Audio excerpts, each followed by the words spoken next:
ശ്രീ കോവാട്ട് മഹാദേവി ക്ഷേത്രത്തിൽ 18ാമത് ശ്രീമദ് ഭാഗവത സപ്താഹ യജ്ഞത്തിന് തുടക്കമായി. ഈ മാസം 19 വരെയാണ് സപ്താഹ യജ്ഞം. കുറ്റിപ്പുഴ കോവാട്ട് മഹാദേവി ക്ഷേത്രത്തിൽ 18ാമത് ശ്രീമദ് ഭാഗവത സപ്താഹ യജ്ഞത്തിന് ഭക്തിസാന്ദ്രമായ തുടക്കം. ദീപാരാധനയ്ക്ക് ശേഷം ശ്രീകൃഷ്ണ വിഗ്രഹം നാമസങ്കീർത്തനങ്ങളുടെ യജ്ഞവേദിയിലേക്ക് ആനയിച്ചതോടെ ചടങ്ങുകൾക്ക് തുടക്കമായി. ഈ മാസം 19 വരെ നീണ്ടു നിൽക്കുന്ന സപ്താഹ യജ്ഞത്തിന്റെ യജ്ഞാചാര്യൻ മധു രാധേശ്യാമാണ്. ശാന്തി ഷാജി ഷൺമുഖൻ വിഗ്രഹ പ്രതിഷ്ഠ നടത്തി.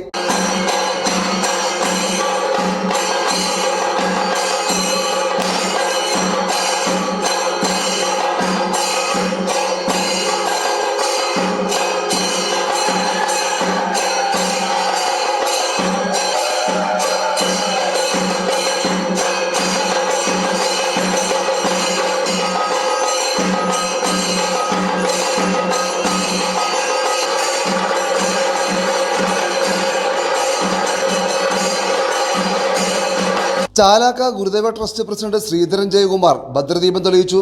ഇന്ന് ഞാൻ ഈ അമ്പലം കണ്ടപ്പോൾ ശരിക്കും അവിടെ പ്രാർത്ഥിക്കുമ്പോൾ തന്നെ എൻ്റെ മനസ്സിൽ എന്തോ ഒരു വല്ലാത്ത വികാരം തോന്നി. ഞാൻ ഒരുപാട് അമ്പലങ്ങൾ പോകുന്ന ആളാണ്, എങ്കിലും ഇവിടെ വന്ന് പ്രാർത്ഥിച്ചപ്പോൾ എനിക്ക് തന്നെ തോന്നി എൻ്റെ കണ്ണ് നനയനുണ്ടോ. കാര്യം അത്രയ്ക്കും ഒരു ഒരു ഒരു ശാന്തം അല്ലെങ്കിൽ ഒരു ശാന്തത എൻ്റെ മനസ്സിന് അനുഭവപ്പെട്ടു എന്നുള്ളതാണ്. അപ്പോൾ ഇതൊക്കെ ശക്തിയുള്ള കാര്യങ്ങളാണ്.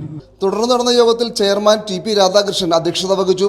18ാമത് ഭാഗവത സപ്താഹം ഇന്ന് ഇവിടെ നടത്തുമ്പോൾ നമ്മളെ ഒരാൾ ഇന്ന് വിട്ടുപിരിഞ്ഞു പോയി. കഴിഞ്ഞ തവണ നമ്മുടെ സെക്രട്ടറി ആയിരുന്ന M.G.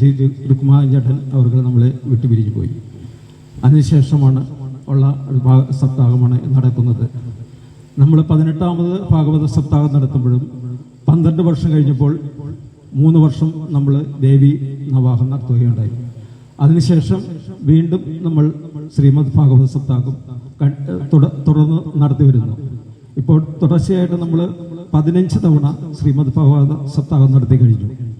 നമ്മൾ ശ്രീമദ് ഭാഗവത സപ്താഹം നടത്തുന്നത് എന്തിനാണെന്ന് വെച്ച് കഴിഞ്ഞാൽ, നമ്മൾ ഇതുപോലുള്ള പരിപാടികൾ നടത്തി കഴിയുമ്പോൾ ക്ഷേത്രം ഉയർച്ചയിലേക്ക് പോയാൽ മാത്രമേ നമ്മുടെ ചുറ്റുപാടുള്ള ഭക്തജനങ്ങൾക്കും ഉയർച്ചയുണ്ടാകുകയുള്ളൂ.